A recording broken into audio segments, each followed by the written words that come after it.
Señores alumnos, tengan ustedes un buen día. En esta oportunidad vamos a desarrollar el tema de sensores, ¿no? Todo esto relacionado a la robótica. Introducción. Nos dice, ¿no? Los sensores son los dispositivos que permiten a un robot percibir su entorno.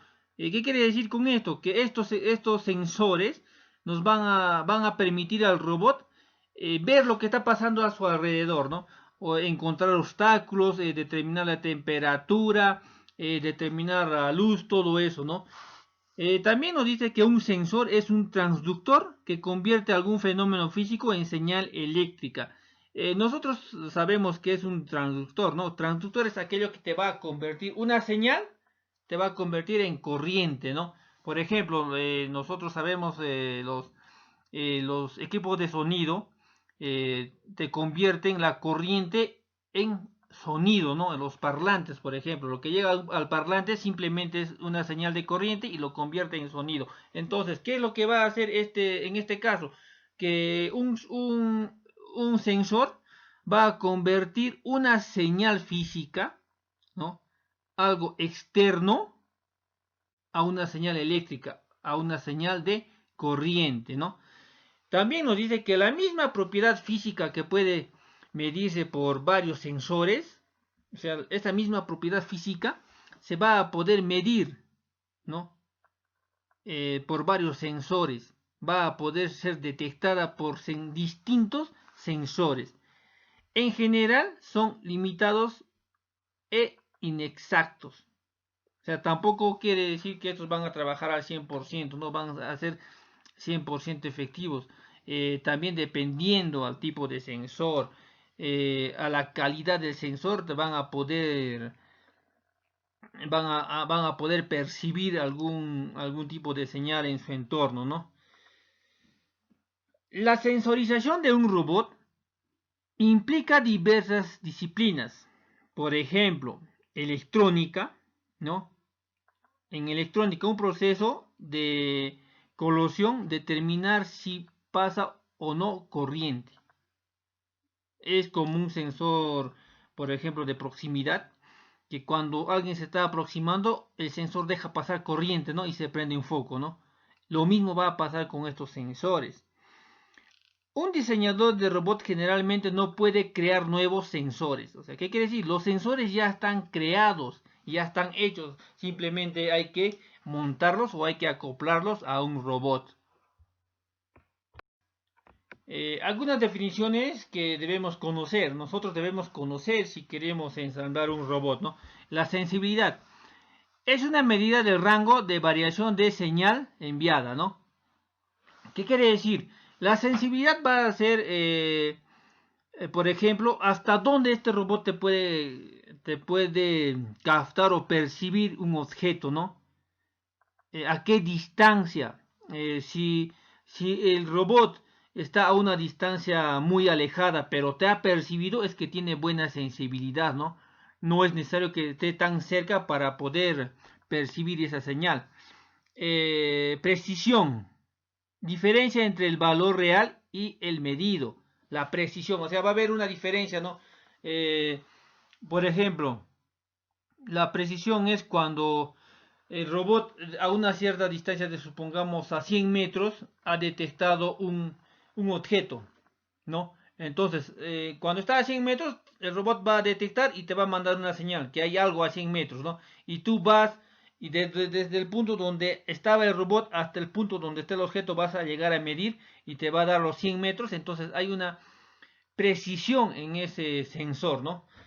Repetitividad, diferencia entre sucesivas medidas de la misma entrada, ¿no?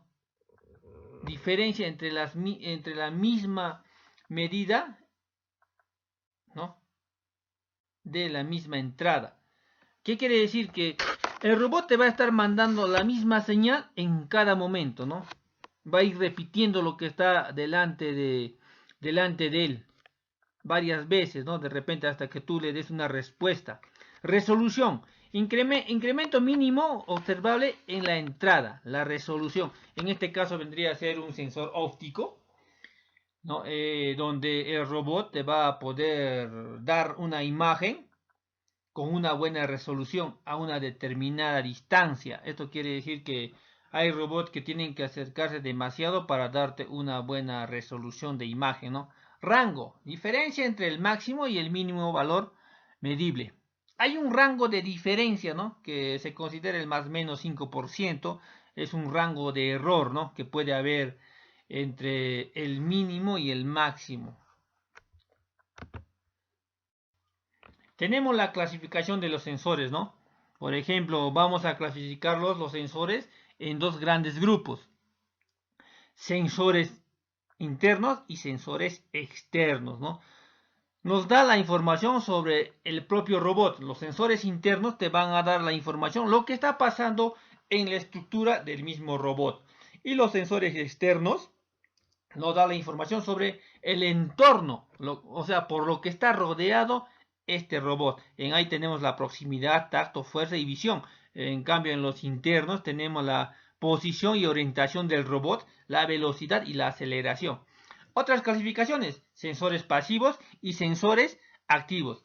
Los pasivos vendrían a ser, miden señales del entorno, ¿no? Los pasivos. Y los activos producen un estímulo y miden su interacción en el entorno, ¿no? El sensor consta de un emisor y un receptor. O sea, ¿qué quiere decir? El sensor va a mandar una señal y al mandar la señal, esa señal va a rebotar y va a haber otro componente receptor que va a recibir esa misma señal. Necesitan más energía y en general es más complejo o más complejidad, ¿no? Estos tipos de señales. Seguimos con los sensores internos, ¿no? Posición y orientación es uno de los sensores, ¿no? O es tal vez lo que nos va a determinar un sensor interno. Indica en qué posición se encuentra un elemento del robot. En este caso puede ser el brazo, puede ser la muñeca, o sea, qué parte del robot está, o qué podemos decir, en qué posición se encuentra cada extremidad de un robot. Los potenciómetros, ¿no? También tenemos potenciómetros. Un contacto que se mueve sobre una espiral. Nosotros ya habíamos hablado de resistencias. Entonces, un potenciómetro vendría a ser una resistencia variable, ¿no? Por ejemplo, tenemos muchas cosas. Hay codificadores angulares de posición. Tenemos los LEDs, ¿no? Sobre todo, ¿no? Y tenemos los motores, los transistores, los emisores que van a ser aquellos codificadores angulares de la posición del robot. Todo esto se va a utilizar en un sensor interno. Tenemos sensores internos usados normalmente en campo abierto, o sea, ¿qué quiere decir? Al aire libre. Tenemos un sensor que vendría a ser la brújula. ¿Para qué? Para determinar la dirección hacia dónde está orientándose el robot, ¿no? Una aguja imantada se alinea hacia el norte magnético. Existen diversos tipos de brújulas, magnéticas y electrónicas, ¿no? Que hay dos tipos, ¿no? Magnéticas y electrónicas, los tipos de brújulas que se incluyen o utilizan los robots en un campo abierto, ¿no? Inclinómetro. ¿Qué quiere decir un inclinómetro? ¿No? Ayudan a determinar si el robot está inclinado. ¿No? Es que igual como ustedes habrán visto cómo es para poder colocar esas antenas satelitales se utiliza un inclinómetro, ¿no? A qué inclinación tú vas a poder encontrar el satélite. Entonces es similar a esto, ¿no? Cuando tú utilizas el inclinómetro en un robot es hasta dónde se puede inclinar este robot. Entonces cuando tiene un grado de inclinación, ahí se va a quedar, ¿no? Ahí. Porque si se va a seguir inclinando, si no tiene este inclinómetro, entonces puede ser que el robot se vaya a caer. Giroscopios. Determinan la velocidad de rotación y la distancia rotada, ¿no? O sea, a qué velocidad puede rotar las articulaciones de un robot, ¿no? El GPS, Global Position System, ¿no? Sistema de posición global, dice, ¿no? El GPS va a ser normalmente, como ustedes saben, es para poder encontrar o ver el lugar en donde se encuentra este robot. Sistema de orientación, navegación desarrollado y administrado por un US, no, es un departamento de defensa, ¿no? En este caso ya está hablando ya de robótica robótica que se utiliza en sistemas de defensa, ¿no? La información enviada por al menos 4 satélites, señales codificadas con son procesadas por un receptor GPS para calcular su posición en 3D, velocidad y tiempo, ¿no? O sea, esta señal va a ir hasta el satélite, dice por 4 satélites por lo menos, para poder ver la posición del robot en 3D, o sea, casi en tiempo real, ¿no?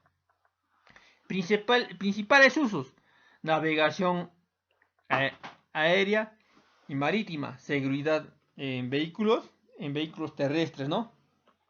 Que se va a utilizar el GPS, o sea, esto ya es, creo, está hablando de otro tema, lo está mezclando con otro tema, eso, o sea, también se puede utilizar el GPS en robots, pero también dice que se puede utilizar en navegación aérea, marítima y vehículos terrestres. Sensores internos, la velocidad que nos va a medir, miden la velocidad generalmente angular. En esta tenemos eléctricos, tenemos una parte que es un dínamo, ¿no? Que gira perpendicularmente a un campo magnético, o sea, va a girar este dínamo, o sea, es un dínamo, podemos decir que un motor de corriente continua, ¿no? Se genera tensiones proporcionadas a la velocidad de giro. ¿Qué quiere decir? Que este dínamo, cuando va a girar el robot bruscamente, va a generar más energía. Entonces, esa energía, esa electricidad o esa corriente que va a generar el dínamo, va a mandar una señal y nos va a dar la velocidad, ¿no? A más corriente o más rápido sea el giro, nos va a crear mayor voltaje, ¿ya? Mayor voltaje nos va a mandar. Y cuanto más lento sea el giro, va a haber menos voltaje. Entonces es un tipo de sensor, ¿no? En este caso eléctrico. Y los ópticos, ¿no? Usan los sensores de posición derivado para calcular la velocidad. ¿Qué quiere decir?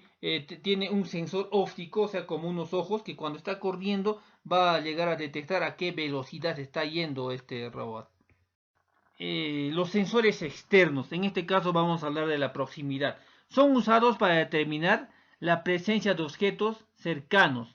Existen muchos tipos, o sea, cercanos a qué? Cercanos al robot, ¿no?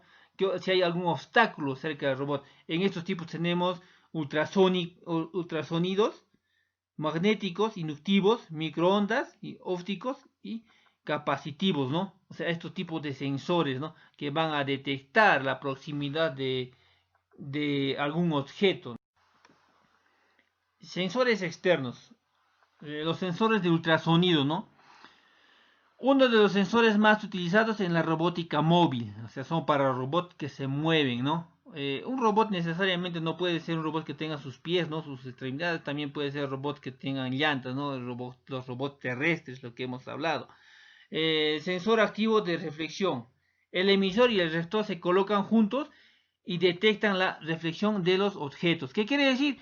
Que el emisor va a enviar una señal de sonido de alta frecuencia, de entre los 20 y 200 kHz. Y el receptor va a hacer que esa señal que ha soltado el robot y ha chocado un objeto va a rebotar y va a regresar hacia el receptor, ¿no? Eso es lo que quiere decir estos tipos el principio de funcionamiento de estos sensores, ¿no? También nos dice que las propiedades estándar, ¿no? Hay un rango de 10 metros, ¿no? También 30 grados de amplitud. ¿Qué quiere decir? Que solo va a captar objetos que están al frente de él, no detrás o a los costados, ¿no? Hay en este tipo de sensores de ultrasonido hay algunas desventajas, ¿no? Sobre todo la posición real del objeto es desconocida. Cuanto menos sea el ángulo, mayor es la probabilidad de perderse y producir falsas medidas de gran longitud, ¿no es cierto? Cuanto mayor es el ángulo, más probabilidad de que se detecte un objeto no deseado. O sea, algo que no vas a encontrar, algo que no estabas ni buscando, ¿no? Las superficies pulidas van a hacer que las señales enviadas se desvíen a otros lugares, ¿no? Es como un espejo. Tú mandas y se vas a encontrar una señal pulida, o sea, una señal fina, puede hacer su ángulo de reflexión sea hacia otro lado, no va a regresar hacia el robot, entonces el robot va a equivocarse y va a detectar que no hay nada, porque no va a regresar esa señal hacia el receptor. En resumen, ¿no? Las medidas de los objetos lejanos pueden ser muy erróneas. Cuando estén más lejos pueden ser erróneas, ¿no? Por ejemplo, un robot que se acerca a una pared a muy poco ángulo puede no verla. O sea, puede ser hasta que ni detecte el robot. Los sensores ópticos, ¿no? Muy utilizados en aplicaciones industriales. En este caso, estos sensores ópticos se utilizan, dice, en aplicaciones industriales, en grandes industrias, ¿no? Sensor activo de reflexión. Existen también de barrera, pero estos no pueden ser considerados de proximidad. ¿No? O sea, van a haber sensores de reflexión. O sea que como los otros, en este caso será pues unos que te van a mandar una señal de, por ejemplo, infrarrojo y va a poder reflejar y va a poder sensar en este caso, ¿no? Y de barrera, que aquellos que de barrera son los sensores que simplemente van a medir o no van a permitir el paso de algún objeto, nada más. Se emite una luz y se captan los rebotes mediante fotodiodos, ¿no? También es igual, en este caso va a ser, ya no es sonido, sino es luz lo que se va a enviar y se va a coger el rebote. Se utiliza para detectar la presencia de objetos, medir la distancia de objetos, detección de características, ¿no? Encontrar una marca, seguir una línea, etcétera, ¿no? Y lectura de código de barras. Para esto va a servir un sensor óptico. Luz en el espectro visible, ¿no? La reflexión depende del color y de la característica del material. En principio los colores claros reflejan más que los colores oscuros. O sea, un color claro te va a reflejar más que lo oscuro. Entonces, ¿qué quiere decir? Que el objeto claro va a ser más difícil de distinguir o de poder encontrar, ¿no? Luz de ambiente en una fuente de ruido. Calibrar, restar la luz ambiente. Leer el modo pasivo, ¿no? O sea, una luz ambiente es que decir una luz en el contorno común que existe, ¿no? La luz ambiente cambia. Es necesario calibrar cada cierto tiempo. O sea, si tú vas a cambiar la luz de ambiente, vas a tener que calibrar estos sensores para que pueda ser detectado, ¿no? Infrarrojos, quizás son los sensores de no contacto más extendidos, ¿no? O sea, es un sensor que no va a hacer contacto, no son los más utilizados. Utilizan la parte del espectro del infrarrojo, o sea, van a utilizar una señal de luz infrarroja. Láser, ¿no? Como se habrán dado cuenta, todos estos tipos de sensores simplemente envían señal y reciben esa misma señal, ¿no? O sea, reciben el rebote de esta señal, de la señal enviada, ¿no? Entonces van a tener el mismo principio de funcionamiento. Lo único que está variando aquí son el tipo de señal que se está enviando. Tenemos lo que se ha enviado, el sonido, ultrasonido, ¿no? El de ultrasonido, el de luz, el de láser, ¿no? Que son señales que se envían y simplemente se reciben nuevamente para poder determinar la proximidad de alguno de estos objetos. Fuerza y par. Tenemos algunos sensores, ¿no? Que en este caso vendrían a ser las galgas extensiométricas, ¿no es cierto? Que están dentro de los sensores de fuerza y par. Se relacionan las deformaciones producidas por la aplicación de fuerzas con las variaciones de resistencias eléctricas. O sea, ¿qué nos quiere decir? Van a ser relacionadas con las resistencias eléctricas, ¿no? Con la fuerza de una resistencia eléctrica. En este caso vendría a ser, por ejemplo, una señal de corriente, ¿no? Si va a haber una resistencia eléctrica de determinado valor y la corriente va a ir variando, entonces va a poder ser detectada este tipo de señal. Pues tenemos los sensores táctiles, ¿no? Son sensores sencillos, en este caso pasivos, comunes como fin de carrera. ¿Qué quiere decir como fin de carrera? Simplemente hasta dónde va a trabajar o va a llegar el trabajo de este robot, ¿no? Principios básicos: circuito abierto o circuito cerrado para corrientes no para corriente, no pasa, ¿no? ¿Qué quiere decir? Si este circuito está abierto, la corriente no va a pasar. Y si está cerrado, la corriente sí va a pasar, ¿no?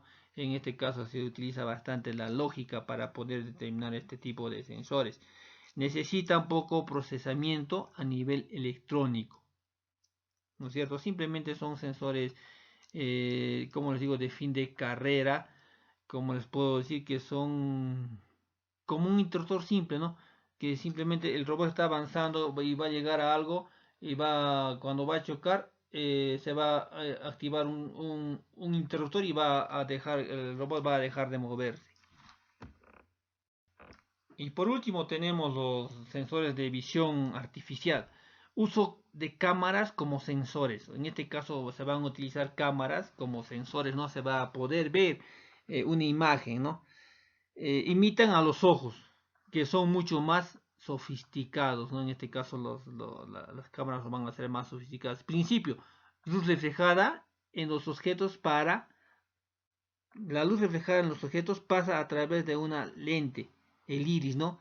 Es un plano de imagen, la retina, formada una imagen que puede ser procesada. O sea, esta imagen va a ser procesada. Es igual que un ojo humano, en este caso va a ser electrónico, ¿no?